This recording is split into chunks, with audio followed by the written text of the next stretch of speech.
Hello, konnichiwa, it's Sunday today. Work mode pa rin ang inyong super nanay. But today, 7 a.m. until 1 p.m. lang ako. Dahil every Sunday nga, nag-a-attend kami ng mass ng aking mga anak. And ngayon nga, Palm Sunday ngayon, napaka-importante. Kaya ito, saglit lang ako sa aking trabaho. Uminom na rin pala ako ng energy drink na binigay sa akin ng boss ko. Napapadalas ang pagbibigay nila sa akin dahil sabi nila napakasipag ko daw. Di ko lang alam kung totoo. Char! Siyempre, kailangan magsipag at kailangan mabuhay ng aking mga anak. Medyo lumalaki na sila at lumalaki na rin ang gastos. Pero carry lang yan. Super nanay to. So after ko dito sa trabaho, pumunta na kami sa church. Ang galing dito sa church na to, namimigay sila ng palaspas.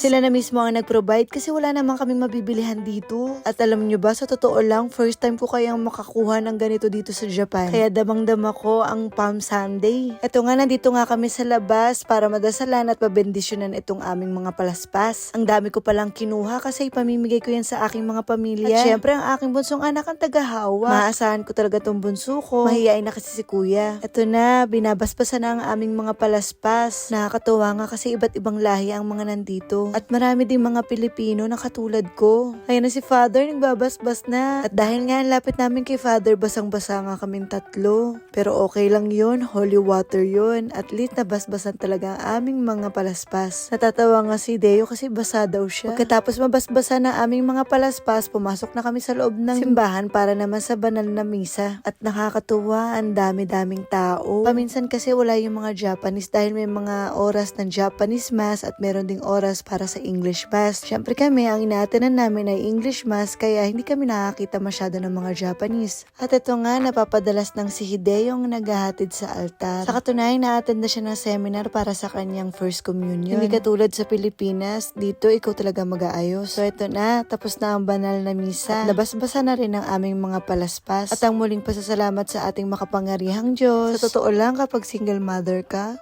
siya lang ang iyong makakapitan. After namin umattend ng misa, meron pala akong schedule para naman sa laser sa aking kilikili. Ang galing kasi dito, napakamura ng laser dito. Dahil nga sa ayoko na mag-ahit o ayoko na magbunot ng buhok sa kilikili, nagpapa-laser na lang ako. Medyo matagal kasi dito. Actually, pang 8 session ko na ngayon. Kada isang session kasi, 3 months ang interval. Medyo matagal-tagal at in fairness ang tagal ko rin tubuan ng buhok sa kilikili. Ito nga ang bungad sa akin, pinabunot ako at meron daw ako magiging premyo. Pwede daw ako makabunot ng free session. Kaso nga lang, ito lang nabunot ko, jelly. Okay lang. Pampaganda naman daw to. Sabi ko dagdagan, 2 lang pala. So ito, hinatid na ako sa aking kwarto. Napakasimple lang niya pero napakalinis. Ito nga't kailangan ko nang tanggalin ng upper ko dahil nga kailangan na makita ang aking kilikili. Ito meron talaga silang area kung saan may iiwan ang iyong mga gamit. Mabilis lang naman ang laser. Kailangan lang talaga madaanan yung mga may natitira pang buhok-buhok. Ito nga't binidyohan ko paano niya ginagawa. Una, pinahiran niya ako ng gel. At sumunod, nilaser niya na agad. Dinaanan niya na talaga lahat at sinugurado niya wala siyang mamimiss na part. Dahil kapag merong na-miss, dun lang sa parting yun, tutubuan ng buhok agad. Kaya magaling tong humawak sa akin ngayon. Sigurado